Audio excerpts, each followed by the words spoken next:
സീരിയലാണ് മാനസി. മലയാളി സീരിയലുകളുടെ പിതാവെന്നറിയപ്പെടുന്ന മധുമോഹൻ സംവിധാനം ചെയ്ത സീരിയലായിരുന്നു മാനസി. ഇന്നും പ്രേക്ഷകരുടെ മനസ്സിൽ നിറഞ്ഞു നിൽക്കുന്ന ഒരു സീരിയലാണ് മാനസി. പ്രേക്ഷകർ ഇന്നും മറക്കാനിടയില്ലാത്ത ഒരു പരമ്പരയാണ് കുങ്കുമപ്പൂവ്. 785 എപ്പിസോഡുകളായിരുന്നു കുങ്കുമപ്പൂവ് സംപ്രേഷണം ചെയ്ത്. പ്രൊഫസർ ജയന്തിയായി എത്തിയ ആശാ ശരത്തും ശാലിനി എന്ന കഥാപാത്രമായി എത്തിയ ഷെല്ലി കിഷോറും പ്രേക്ഷകരുടെ മനസ്സിൽ ഇന്നും നിലനിൽക്കുന്നു. വൻ റേറ്റിംഗ് നേടിയ സീരിയലാണ് കുങ്കുമപ്പൂവ്.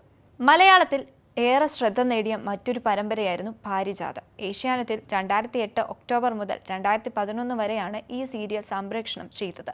അരുൺ ഘോഷും തെന്നിന്ത്യൻ നടി ഐശ്വര്യ ഭാസ്കരനും പ്രധാന വേഷങ്ങളിലെത്തിയ ഈ പരമ്പരയിലൂടെയാണ് ജനപ്രിയ മലയാളം ടെലിവിഷൻ നടി രസ്ന അരങ്ങേറ്റം കുറിച്ചത്. ഹൃദയസ്പർശിയായ കഥയിലൂടെ മുന്നോട്ടു പോയ സീരിയലായിരുന്നു പാരിജാതം.